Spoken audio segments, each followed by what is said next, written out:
right, guys, it's time to take a look at this watch. I kind of shared it with my regular audience on the live stream. I opened it and shared it, and I got a lot of attention there.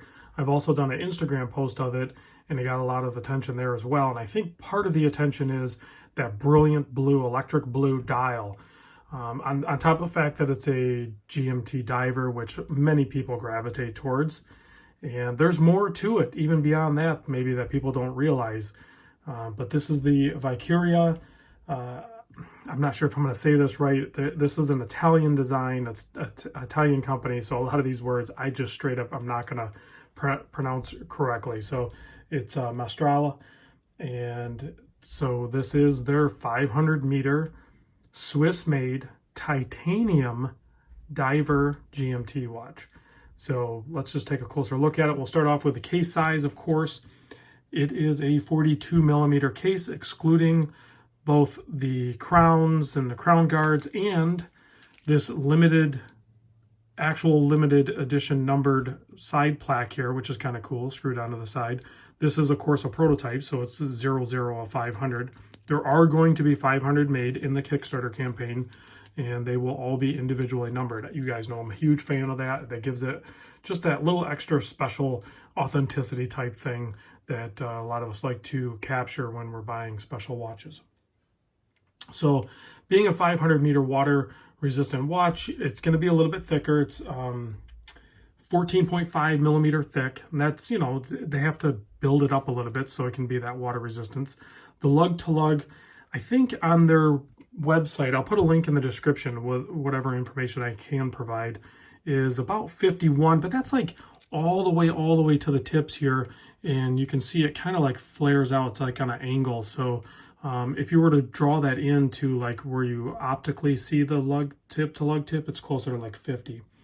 But it wears really good, partly because of the titanium, and it's really only a 42 mil, but 20 millimeter lug width here.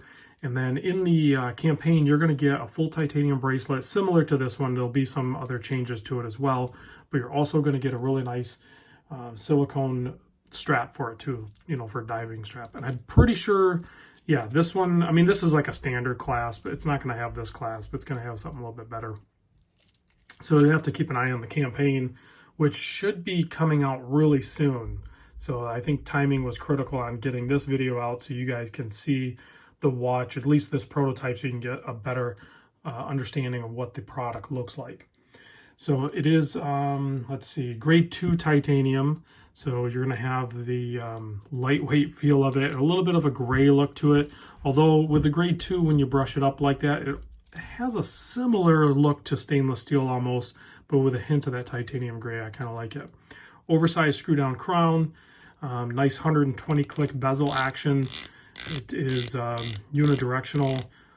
You're going to have that blue ceramic bezel insert in there, and you can see the font that was chosen on it is a little bit different than you typically see, but you're going to have that 24-hour track on there, as well as on the inside, so you can track a couple of different time zones if you need to, 3 at least.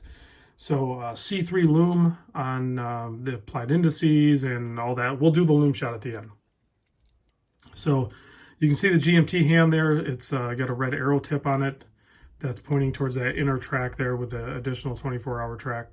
That's nice to have as well.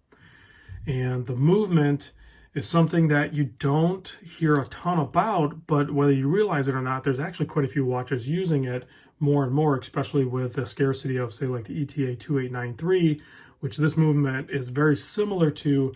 It's the Soprod C125. I know like Ocean Crawlers used it. I know Oak and Oscars used it. There's a bunch of other brands that have used it. It's a very good movement, and you can see it in this display case back. I'm pretty sure this is also sapphire on the case back here. Screw down case back with some other Italian words on the back that I can't pronounce. I'm not even going to try. And then there's a print of the star there on the underside. Now that I could honestly probably do without. We'll see what they do in the Kickstarter campaign. Typically, in my opinion, when you go with a display case back, let's just take a look at the movement. We don't really need that on there. But solid end links on the bracelet, of course. And you can see it folds down pretty quick to, you know, I call it the comfort lay down there. And let's do a wrist shot with this guy.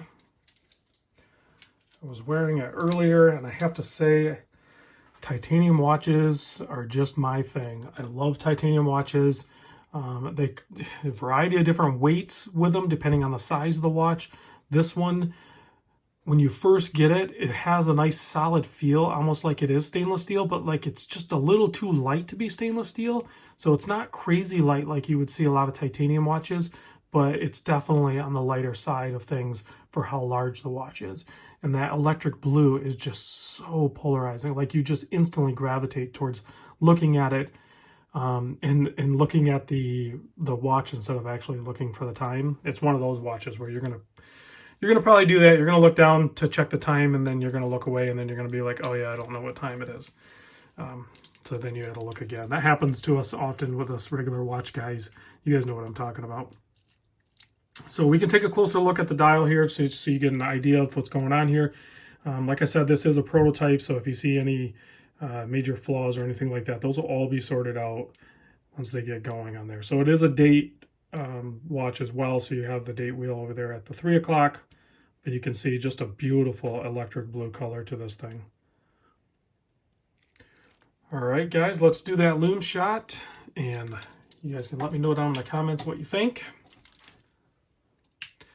So you got that C3 lume. I really like how they did the bezel on this as well, because you have all the little dots in between the numbers, so it gives it almost like a, you know, a starburst effect where it kind of shines out with those thin applied indice lume plots on there. And then I'm just noticing too, they actually loomed the center part of their logo up there at the 12 o'clock. That is slick. That is fun stuff. All right, guys, thanks for watching, and I'll catch you on the next vid.